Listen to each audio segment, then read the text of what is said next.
All right, okay, now here.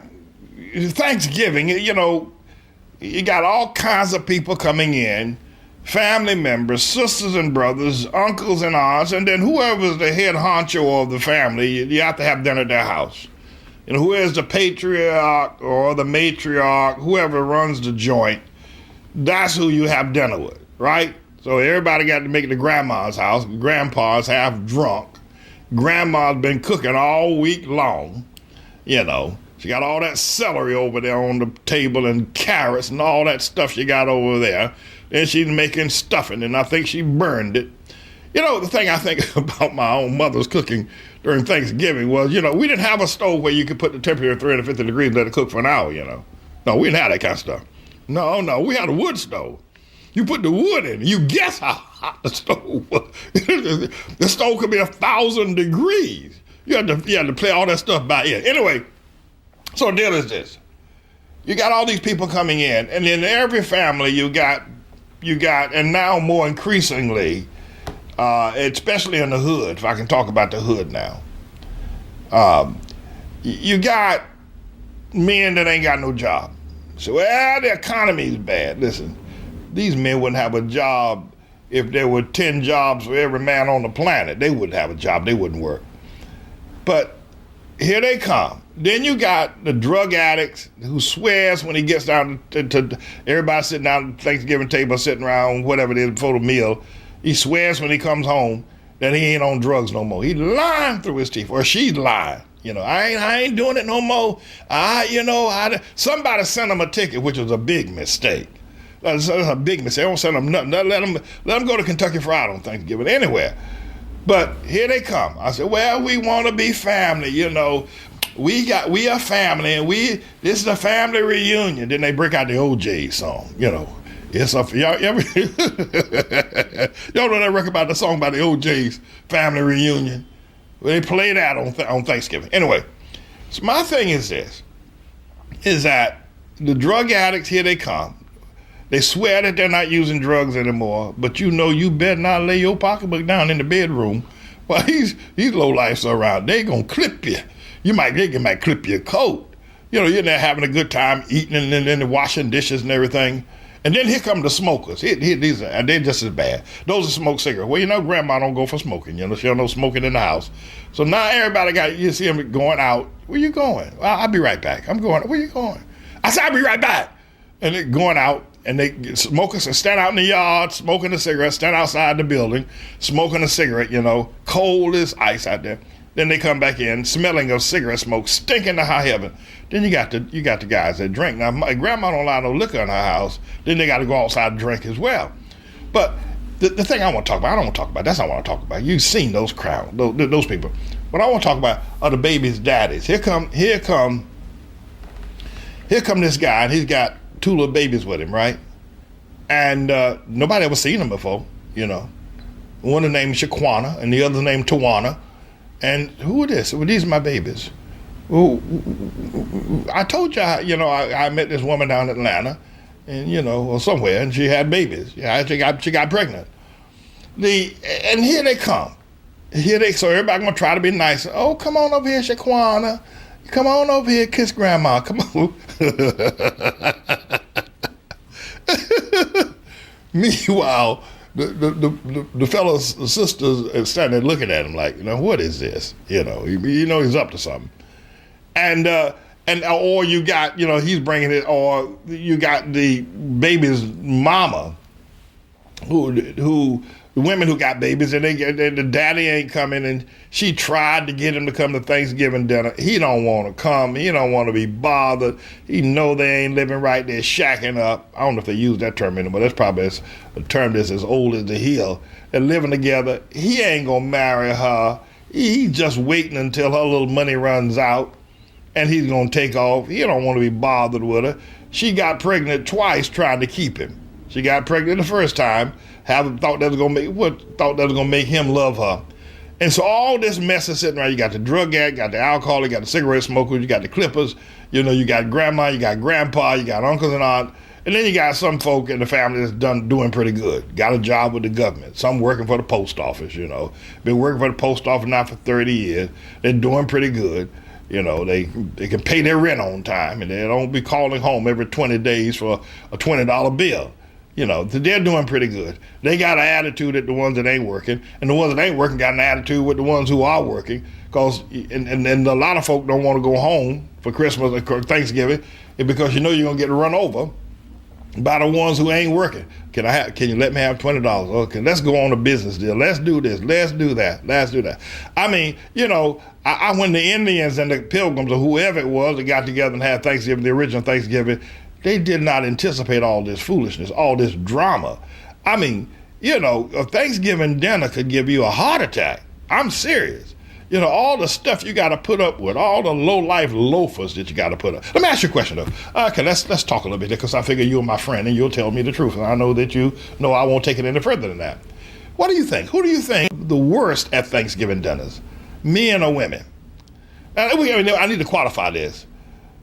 Men who either drinking, on drugs, ain't got no money, or they got money and they flaunting it. They trying to make everybody else, you know, look bad. Or women on drugs, drinking, got babies, running around with men who done pumped her full of babies, he ain't never married her. Or a woman that's doing all right. For instance, she got a good job somewhere, you know, is paying her good money. She got an attitude that won't quit. She thinks she's better than everybody else. Then she wants grandma to give her all the praise. She wants all the attention. You know, she wants everything. She wants everybody else to say, who do you think are worse at Thanksgiving? You ever see people like that? Who do you think are worse, men or women? Well, probably if you're a woman, you're going to say men. But no, I'll take that back. If you're a woman, you might say women, because women can be, they can get on your nerves. On your last nerves. But men get on your nerves too, because, you know, especially the ones, if you're talking about the druggers and the drinkers and the babies' mamas and all that kind of babies' daddies and all that kind of a thing, because they're loathsome. You don't like them. And then, of course, this is the hood. I ain't talking about going across the tracks. Now, we go across the tracks, we got black sheep. You got folk that are doing good. You got folk that took up daddy's business. He's working the business that daddy started, you know, and he's working good, he's doing good, and he went to college and all that kind of stuff. Then you got the black sheep guy who just flunked out of school. It took him 5 years to get out of, and he's still in graduate college. And here he comes, you know, he ain't got no money, and he just is trouble. He got some stringy-haired girl with him that he picked up in Tennessee. Don't nobody know anything about it. She looked like she got disease. Mama don't want her sitting on the furniture because she don't know what she got. That girl like she got some kind of disease, like she got ticks on her. And where'd he get her from? You know. So just across the track, these white people now. Thanksgiving's a mess. You know. And don't have Thanksgiving with the preacher, you know. You're the preacher. Well, we got Reverend Johnson here today, and we're so glad to have Reverend come and sit with us out there. We're so honored that Reverend Johnson is going to have Thanksgiving dinner. Last year he had it with the Jackson family, and every week we got this rotating thing in the church now where the Reverend has made, say he's going to have every family in the church. Here he come. The Reverend, he's tired. The people are pulling on him. I know about that one. I can tell you about this one real good. He's tired. He would love to be able to eat a meal in peace, just and savor the food. You know, your Reverend take a bite off of maybe some fried chicken, you know, and there's some turkey with some giblet gravy and a piece of cornbread, and he's biting it. And somebody will say, "Hey, Reverend! Hey, Reb, what do you think about the war over there in Israel now? Do you think this is a Bible prophecy? Do you think Jesus is going to come soon?" What, man? Come to church. We're only talk about that now. Well, Reb, you know, Reb, what do you think about Obama? Some people say the Lord said it. What do you think, Reb? Reb, what you think? I'm just trying to eat. All I want to do, you don't know those questions. Come and hear me preach. I don't want. I want to eat. I can't. I'm gonna choke on myself. Either I'm gonna take this chicken bone and ram it down your throat. And the Reb can cuss too. You ever heard a Reb cuss? The best cussers in town are preachers.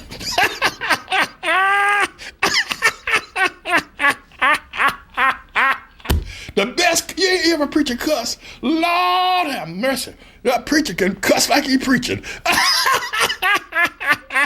Sailors take back and sit down. And there was a drunk sailor. The preacher was outside the bar cussing. And I'll do to tell you the truth, the drunk sailors all came out, sat down, took out their notepad, said, we'll learn how to say this the way the Rebbe said. Anyway, but the thing is this, is that, they want to bother the Reb. They want to ask him all kind of questions, ask him about his church, ask him about the members of the church. And you don't want to be bothered with that. It's supposed to be a day where you just sit down and eat. Then everybody wanting to pray. Then everybody's got to hold hands. And then after he pray, anybody else want to pray? Well, you won't pray after the Rebbe has prayed. So the Rebs have a tough time. And then the Rebbe's children are there. Then they're going to sit there, they're mad, they're upset. They're not home. They got to put on all kind of nice clothes. And sit there and listen to all, got to be nice to everybody sitting in the house. And everybody looking at them. So, these Thanksgiving things, I think that they ought to, somebody ought to do something about it. Do something. And maybe we'll call a truce for Thanksgiving. So, all right. We don't have any of this foolishness going on anymore at Thanksgiving. What we're going to do is that we're going to go to church and we're going to give Jesus praise. We're going to thank God that He's given us that, and then everybody going to their home and mind their own business. And you're not going into other people's homes as well, looking at what they have in their bathroom, opening up their doors when you go by can I go to your bathroom? Sure. And you walk by the bedroom and you look in there. Where can I put my coat? Well, people don't have coat racks in their house. Most people don't have closets worth anything. If they got a closet in there, they got a lot of stuff in there. Got a drunk Santa Claus in the closet. And so open up people's doors. And it's just a mess. It's just, I haven't seen a Thanksgiving I've enjoyed yet, so I guess you can figure that out by now. I'm serious. I'm really serious about that. And since I become a reverend, a preacher, I try to avoid them. I didn't know Thanksgiving was this week. I told somebody, you invite me to your house. I didn't even know. Good. Oh, Lord have mercy. Let me check with Elizabeth. I'll get back to you. Because it's such a hassle. I mean, and then you got to sit there late at night.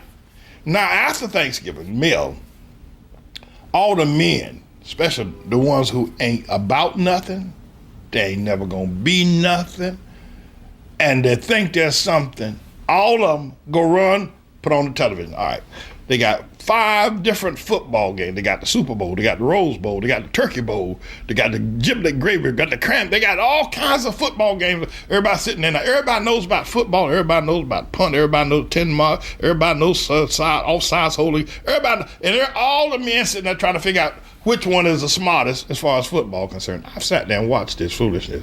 I do declare, I felt like either shooting one of them or cussing. Why you got to be so loud, about this game? I mean, what is it about, you can't play, you're too old. And all these guys trying to make you think that they're macho, that they could play, they gridiron people and all that kind of stuff. It's sickening. It is sickening. And then after that comes Black Friday. Anyway, everybody, all right.